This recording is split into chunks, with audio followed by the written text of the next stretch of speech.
L'info écho avec Capital. Le chiffre du jour 2022, c'est la date à laquelle les emballages plastiques pour les fruits et légumes dans les supermarchés seront interdits à compter du 1er janvier. La mesure entrera en vigueur. Elle figure dans le texte issu de la loi anti-gaspillage votée début 2020 et dont le décret doit être publié mardi. Si le texte généralise l'interdiction des emballages plastiques, il devrait également prévoir quelques exceptions. Ainsi, les fruits et légumes conditionnés par lot de 1,5 kg ou plus et les fruits et légumes présentant un risque de détérioration lors de leur vente en vrac vont pouvoir continuer à être emballés avec du plastique pendant encore quelques années. Des exceptions mises en place pour laisser le temps à d'autres sociétés de développer des emballages sans plastique. Aujourd'hui, 37% des fruits et légumes sont vendus emballés dans les magasins français, ce qui représente entre 1 et 2 milliards d'emballages utilisés chaque année. Le coup de gueule pourrait être poussé par Alexandre Bompard. Le patron de l'enseigne Carrefour a en effet dit stop aux négociations avec la famille Mulliez en vue d'un rapprochement entre Carrefour et Auchan qui aurait permis la création d'un géant de la distribution alimentaire et non alimentaire.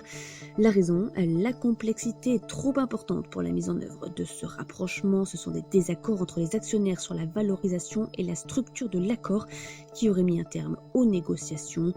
La révélation d'échanges en vue d'un rapprochement entre Carrefour et Auchan par Le Monde fin septembre avait provoqué une vive réaction de Gérard Mulliez. Le fondateur d'Auchan avait alors affirmé que ces magasins n'étaient pas à vendre avant d'être rappelés à l'ordre par le conseil de gérance de l'AFM.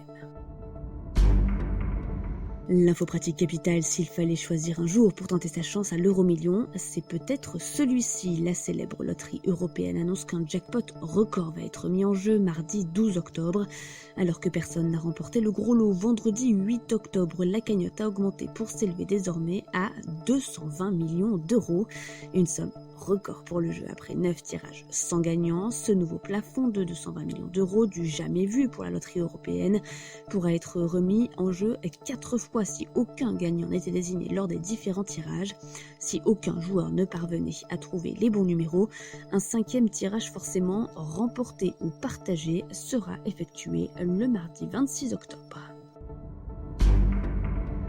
On termine avec le retour sur le devant de la scène de Jérôme Kerviel. L'ancien trader de la Société Générale va en effet s'exprimer chaque mois dans une newsletter éditée par Publication Agora France. Celui qui est connu pour avoir causé une perte évaluée à 4,82 milliards d'euros à la banque qu'il employait publiera chaque mois son avis dans une rubrique intitulée « Regards différents ». Jérôme Kerviel devrait ainsi s'exprimer sur un grand nombre de thématiques comme la dette française, la politique monétaire des banques centrales, le marché boursier ou encore à l'inflation. Toutes les infos sur capital.fr. C'était l'info écho avec Capital.